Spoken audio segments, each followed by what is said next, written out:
Ya. Listo. Buenas tardes. Nuestro grupo les va a realizar el análisis del caso Armstrong y de la película de Snowden según los temas que hemos visto en clase. Intentamos hacer un análisis profundo de cada uno de estas situaciones morales a las que se vieron enfrentados dichos personajes. Mi grupo está conformado por Brian David Acosta, Valentina Osorio, Juan Diego Caicedo y quien les habla, Juan Carlos Rubio. Bueno, hablando del caso de Armstrong, los protagonistas principales de este es Lance Armstrong, el ciclista, Michel Ferrari, que era un médico deportivo, y Luis García de Moral, el cual era el director de la patrocinadora de este ciclista. Estos son algunos de los personajes secundarios del caso, que serán explicados más a fondo después. Bueno, los principales motivos de las decisiones de estos personajes, de los principales, fue que el ciclista, después de haber tenido una recuperación de un cáncer de testículos, deseaba, antes de tener una recaída, como fuese posible, poder ganar algún premio en el ciclismo a nivel mundial. Entonces, tras lograrlo, ganó el Tour de Francia. Tuvo una pequeña ambición al triunfo, era muy competitivo, quería darse a conocer como el mejor ciclista del mundo, fuese lo que pasara, y por varios años seguidos lo llevó a tomar esta decisión. Por parte del médico deportivo, tras haber terminado su carrera, sintió que su vocación era la medicina deportiva, pero tomó incorrectas decisiones basadas en la ambición de llegar al éxito y así destruyó su carrera. Y por último, Luis se desempeñaba como el director de la medicina de los patrocinadores gubernamentales de Estados Unidos, y allí, gracias a la influencia de Ferrari, se vio en la decisión de participar en este caso del dopaje, y todo por la ambición al dinero y el poder del triunfo. Bueno, las principales consecuencias de las acciones y decisiones de estos agentes fueron que para el ciclista no solo se destruyó su carrera profesional, sino que a nivel mundial fue reconocido como un fraude en el ciclismo, manchó su nombre por completo. Los títulos que había conseguido en el Tour de Francia desde 1999 al 2005 le fueron suspendidos. Quedó dopado del ciclismo, no podía participar de ninguna actividad y tuvo que pagar una condena de $5 millones a su patrocinador gubernamental, que fue el que lo demandó. Por otra parte, por los dos médicos, fueron reconocidos también mundialmente en relación con los temas del dopaje ilegal. Fueron despedidos de sus trabajos, perdieron su carrera profesional por completo, su reputación y nombre fue manchado, y por último también que tuvieron que pagar fianzas para poder estar en libertad. Bueno, en relación con la coherencia o la hipocresía, todos estos tres agentes actuaron con hipocresía moral, pues estuvieron dispuestos a lograr todo lo que se proponía, como el éxito, el triunfo y el reconocimiento, pero sin pensar en si estas acciones eran justas o no. Además de esto, lo hacían de una forma oculta, no eran capaces de mostrarlos al mundo, pues sabían que todas estas decisiones y acciones que estaban tomando frente a las competencias del ciclismo no estaban siendo ni éticamente ni moralmente correctas. Listo. Entonces, para hablar de las principales virtudes y vicios de los agentes morales en el caso, pues podemos, evidentemente, con esta frase que dice Armstrong, es que si regresara a 1995 me volvería a dopar. Nos damos cuenta cómo no tiene arrepentimiento de sus actos y pues vemos cómo sus vicios por el reconocimiento, las mentiras, los fármacos, los atajos y la competitividad siguen latentes aún a día del momento que dijo esta frase. Y pues obviamente dichos vicios estaban presentes en el momento que cometió el error que cometió.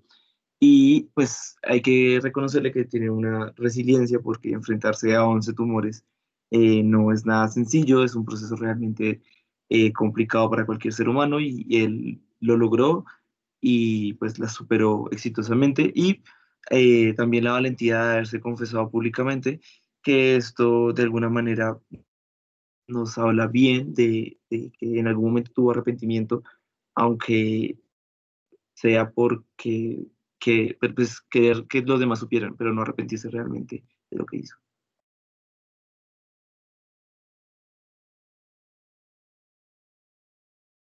Bueno, pues teniendo en cuenta las virtudes y los vicios, en este caso de Michel Ferrari, pues debemos tener en cuenta primero una de las frases pues más importantes que él dijo, y es que si yo fuera corredor y supiera que existe un producto no detectable, lo utilizaría. Que en pocas palabras lo que dice es que después de todo lo que pasó y lo que hicieron, él seguiría haciendo fraude y pensando que lo que él hizo estaba bien simplemente por el hecho de que se sintió bien, que tuvo reconocimiento y todo esto. Y esto se ve reflejado en dos principales vicios. El primero es que por el fraude, que el hacer fraude le parecía bueno, era algo agradable para él. Y el segundo, pues por el dinero, que esto va muy relacionado, puesto que la persona que hace cosas malas en la mayoría del tiempo es para conseguir algún beneficio específicamente monetario. Pero a pesar de todo esto, no se puede negar que esta persona era un apasionado por la medicina, especialmente para ayudar a la gente deportista, y pues esto se tiene que tener muy en cuenta.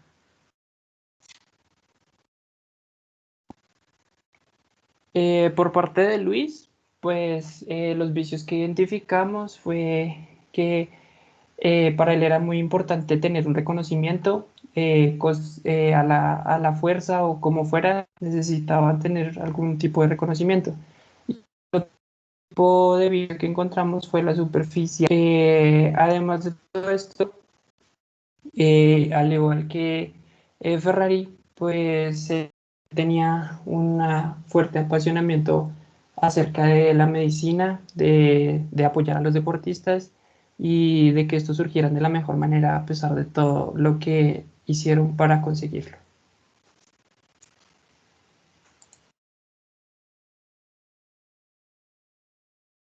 Bueno, las características más relevantes de la autenticidad e inautenticidad en los principales protagonistas se resumen en esta frase. La vida fácil nunca será el camino para una vida plena, feliz y auténtica.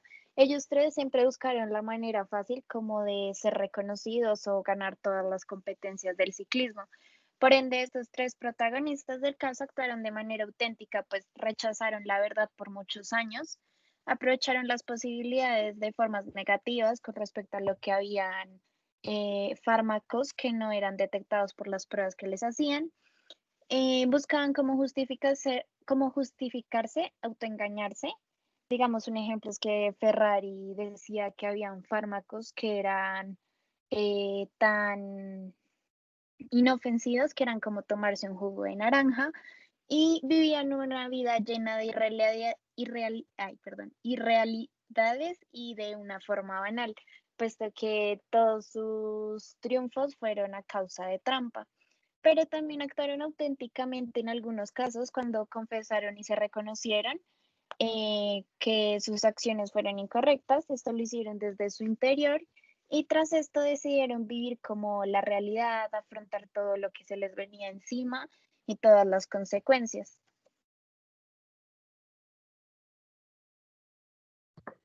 Listo. Ahora pasando un poco al caso Snowden, a la película. Pues nos preguntamos cuál era la máxima de estos personajes, pues por qué hacían lo que hacían realmente. Y pues empezando por Edward Snowden, el protagonista de la película, al principio podemos ver cómo, sin importar que las cosas fueran malas o buenas, porque aunque él estuviese trabajando para el gobierno, realmente hacía cosas malas. Eh, Su máxima era servir a su país, su máxima era que lo que él estuviera haciendo salvara la vida de muchas personas, entre comillas, porque ese fue como el creer que le inculcaron de que pues espiar a los demás estaba bien. Pero cuando se va, pues cuando se va empapando un poco más del tema y se da cuenta de que realmente no está bien que lo estén espiando, no está bien que estén espiando los teléfonos de todo el mundo sin una orden. Cuando se da cuenta de eso, eh, pues decide exponer todos estos casos y lo da pues a la prensa mundial. Y después de esto hay una parte muy importante de la película en la que básicamente él explica que lo más importante para él en este momento era la tranquilidad y la libertad de no tener que preocuparse por el mañana, de no saber y de no arrepentirse de lo que hizo ese día. Entonces, nos queda como norma máxima para él al final de la película y después de todo lo que él tuvo que vivir. Por el lado de su novia, Lindsay Mills, pues la máxima de ella era básicamente ser feliz y buscar el beneficio tanto de su pareja como el de ella. Por eso hubo un momento en la película que ella no se siente realmente feliz y cortan después de una pelea que tienen. Se nota que todos los actos de ella van enfocados hacia su felicidad, a lo que ella le hace feliz, tomar fotografías, bailar en pole dance. Entonces, realmente esa era su máxima. Y también vemos que su novio, cuando regresan, es muy importante para ella, ya que cuando le diagnostican epilepsia, eh, ella cree que el trabajo al que van a ir es más tranquilo y que él se está tomando sus medicamentos y ella hace un cambio total en su vida con tal de que él esté bien y ellos estén bien como pareja. Cosa que después cambia un poquito, pero como tal esa era su máxima y es su máxima durante el resto de la película. Y por último, hablamos de la periodista que se encargó de hacer la grabación de la confesión de Edward Snowden y es Laura Poitras. Aunque no se habla mucho de su vida, nos damos cuenta y se puede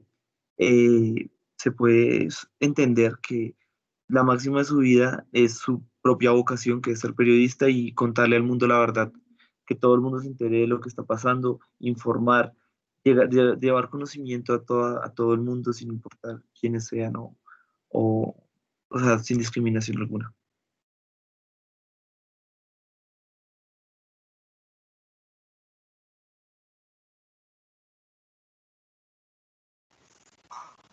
Bueno, con respecto a la pregunta de qué forma los hábitos morales son una expresión de la libertad humana, esto se ve reflejado principalmente en que la moralidad es lo que yo considero por mi propia forma de ver las cosas, si algo está bien o mal hecho. Entonces, esa es la libertad que nosotros tenemos de decisión de saber si voy a hacer algún tipo de acto y por mi libertad quiero entender si eso está bien o está mal. Entonces, entre más libre soy, más poder de decisión tengo de saber y discernir si lo que voy a hacer o no está mal moralmente para mí.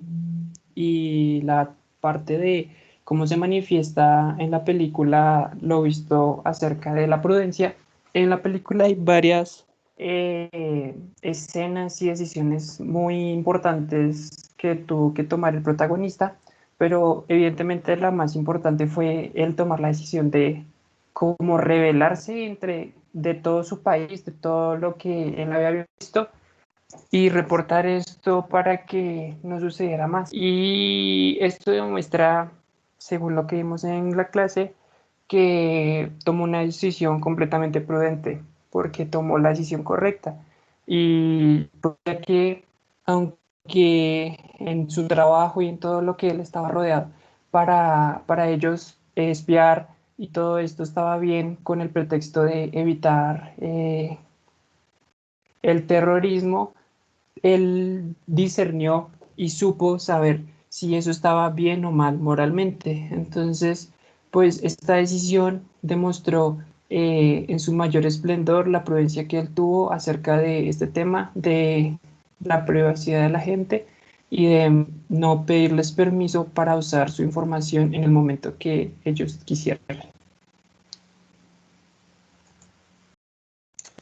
Bueno, y para continuar, vamos con esta pregunta 4, que lo que básicamente nos brinda es como una afirmación en la que plantea que el valor ético de una acción no depende de las consecuencias externas, sino de las que la causan en el interior de las personas. Entonces, esta parte lo que hacemos es como es como esa sensación de que yo sé que esto no está bien, pero sé que si también saco a luz la verdad, esto va a traer una serie de consecuencias, pero a mí lo que realmente me interesa es como esa paz interior que tienen todas las personas. Entonces, pues esta afirmación la podemos ver claramente reflejada y acertada en los sucesos que se llevaron a cabo durante la película. Por ejemplo, en particular en el caso de nuestro protagonista, de Edward Snowden, fue un hombre que decidió arriesgar todo lo que amaba, por ejemplo, a su novia con la que ya tenía una vida, en la que en un momento dado eran felices juntos porque él ya tenía una estabilidad económica, lo mismo ella, las personas cercanas que tenían, pero pues por diversas situaciones a las que este protagonista se enfrentaba, porque no tenía una paz interior que le permitiera continuar con su vida, pues él decidía dejar esto a un lado. Em, y por esta, como por este sentimiento, este sentimiento, por este sosiego que presentaba el autor, fue que él decidió dar a conocer al mundo estas acciones poco éticas que se realizaban en el gobierno referente al espionaje masivo causando así un revuelo y una serie de consecuencias, tanto como para él, como para quienes lo rodeaban y las personas involucradas en esto, porque no era un solo algo que perjudicaba a un grupo pequeño de personas, sino era a nivel mundial. Em, y pues como él manifestó, pues todos deberían conocer la verdad para tomar medidas más éticas que permitieran tener tranquilidad a las personas interesadas. Y por último, para terminar, tenemos esta que dice que por qué las virtudes o esos hábitos operativos buenos forman el carácter. Bueno, estos dos términos se complementan, pues porque por un lado tenemos que el carácter lo podemos tomar como la manera en que una persona reacciona de manera habitual frente a una determinada situación y esas virtudes, perdón, son esa manera o la capacidad que posee esta persona para producir el bien y traer con sus actos un efecto positivo. Entonces, como vemos, estos dos términos se complementan muy bien, pues porque una está aportando el crecimiento de la otra, las virtudes sobre el carácter. Y en la película, pues estos dos términos se complementan, como ya lo hemos mencionado mucho, por la valentía que tuvo el protagonista, dejando a un lado todos sus intereses y luchar por los intereses del bien común. Y, y pues no solo él, porque también lo vimos reflejado, por ejemplo, como la periodista que mencionaba nuestro compañero, que son periodistas que tienen claro lo que es su profesión y lucha para que la verdad salga a ser conocida como lo que es. Entonces, pues estos personajes desarrollan de esta manera un carácter que les permitió acudir a sus virtudes para luchar contra ese mal, que no solo iba a traer como una buena imagen a ellos, sino pues era un bien colectivo. Y desarrollando así una lucha por lo justo y obteniendo de esta manera el bien.